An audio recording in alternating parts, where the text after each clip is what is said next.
Hey, y'all came back. That's something. Either that or I'm just talking to myself. You know what? Been there, done that, and actually enjoyed it, so let's jump right in.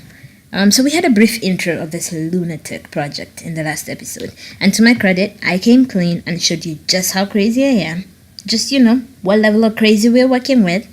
I know what it says about you that you came back, but that's okay. I'll take whatever I get. So I'd like to go a bit deeper in terms of explaining what I'm doing, what we'll be doing, and why. In a lot of ways, it's me anticipating all the ways in which the internet could swallow me alive if they ever, by some miracle, came across this, and sort of defending myself before the public lynching. Let's call this episode At a Caveat, because yes, I'm cheesy like that. At Lunacy is a way for us to investigate the narratives around us. There's going to be me watching shows and sharing my thoughts on the stories they tell. Contrary to all current appearances, I'm not nearly as vain as that sounds. Is defending yourself from self-accusations of vanity vain? Whatever. Y'all can return the favor when you're no longer eggs and sperm swimming around wherever you currently are. All the shows I pick will be African shows I liked. Shows I, at the very least, somewhat enjoyed watching, so the critique of the shows isn't coming from a place of malice. If there's a negative critique, it will be because I take issue with the message in the stories, which is not to suggest that that's the writer's message, as much as it is a statement about the characters themselves and the choices they are making, i.e., if a character does something that I think is morally reprehensible, I'm not suggesting that the writers condone that behavior. All I want is for us to think about and talk about that character and their choices and the ways in which those fictional choices reflect the completely real choices we're making. Criticizing something doesn't mean you hate it. It also doesn't mean you don't appreciate the work that went into the creation of said thing. I love that these shows were made in Africa by Africans. I have some idea about how much goes into the creation of a series or movie, from ideation to you watching it in your home. Is ideation a real word though? Whatever. It sounds smart, so it stays. This isn't about putting down the artists and creators. Good God, I have so much respect for people who see such projects from start to finish without losing their minds. Lord knows I struggle with that. I struggle with so much more, if we're honest. You know what? Not the time or place. I do this because stories matter, and I believe we underestimate their influence to our own detriment. What's the Jordan Peterson word? Peril. We underestimate the power of stories to our own peril. Which one sounds better? Peril or detriment? Yeah, we have our own personal poll, so yeah, right behind. You know what? Also not important. I know. Stories abound around you. From books to songs to movies, you have to ask yourself what they're saying and then ask yourself what you think about that.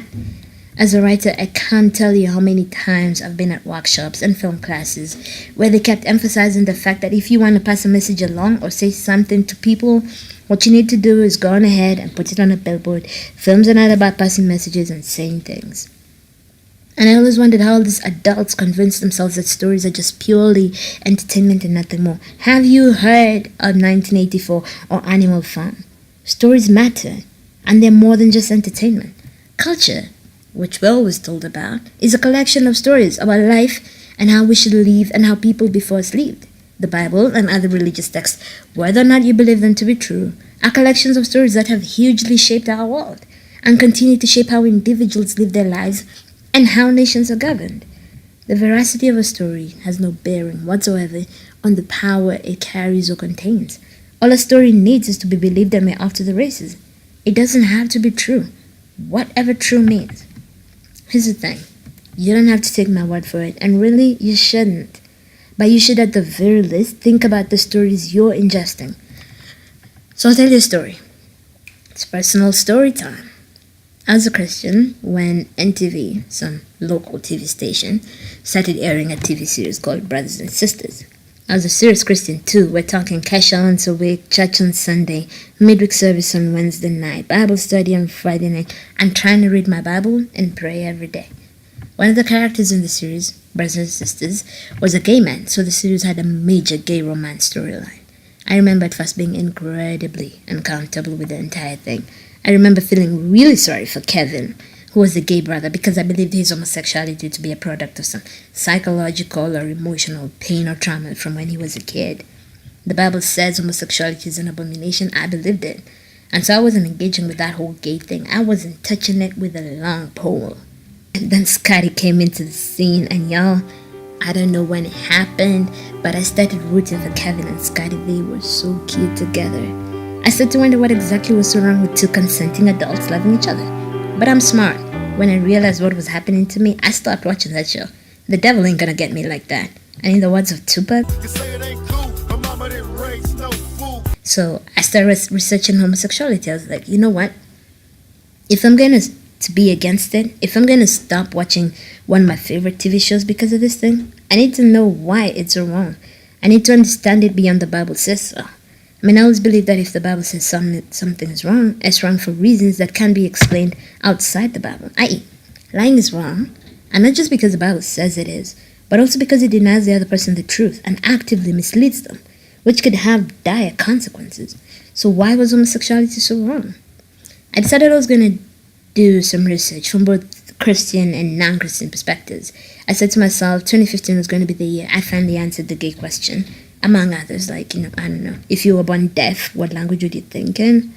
So I haven't gotten around to that. If you got any thoughts on that, hit me up on that to Lunacy social media pages. It's been too many sleepless nights spent thinking about that. Back to the gay question. I had like 80 gig worth of research. We're talking interviews, documentaries, the works. So I went deep, y'all. And I'll say this. By the end of that year, I was pro-gay. I was a total ally. Now, I'm not saying the show made me the opposite gay ally you see before you now. I'm just saying deliberately going out of my way to interrogate the narratives and do some research along with other factors led me here. More personal stories. A few years ago, I read... No, that's misleading. I listened to Malcolm Gladwell's book, Allies.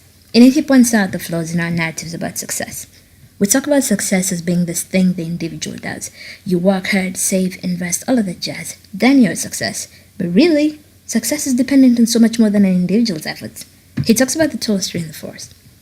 The tallest tree in the forest isn't just the tallest because it was the sturdiest seed. It's the tallest because it wasn't blocked from light as a sapling. And it wasn't eaten by some hungry herbivore or stepped on by some overly aggressive hiker. And it was at a spot that got sufficient water. And there wasn't a forest fire. And when it grew, Kidogo loggers didn't chop it down. That sort of thing. So much goes into becoming the tallest tree in the forest. And if we think of success as this thing one person does by their might and diligence, then it means that failure is purely the individual's fault and they have no one to blame but themselves. This affects how we respond to issues like poverty.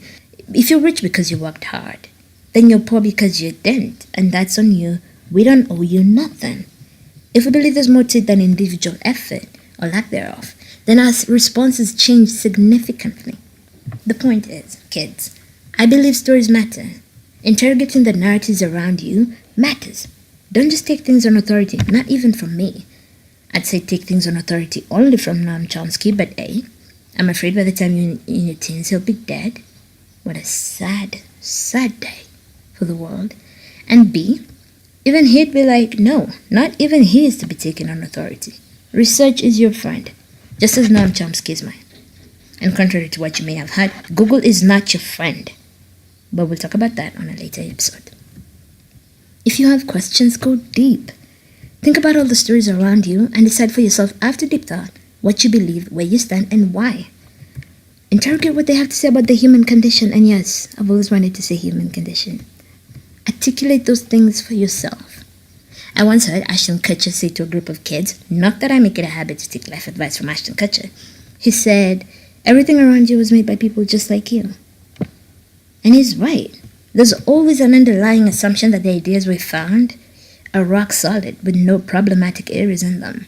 Here's the thing no one expressly tells you, but it's so damn true. All these grand ideas about how we should live, how men and women are, economics, and how society works, how we should relate with government, all of them, thought by people just like you. Some of them more wicked than you, but people all the same. They are not infallible. They're just ideas. So think. Think hard, think wide, but think, alright? Think, my babies. And, here's hoping I've adequately covered my ass from the lynch mob. As usual, remember who you are. Love life. Love people. Stay lunatic. Bye.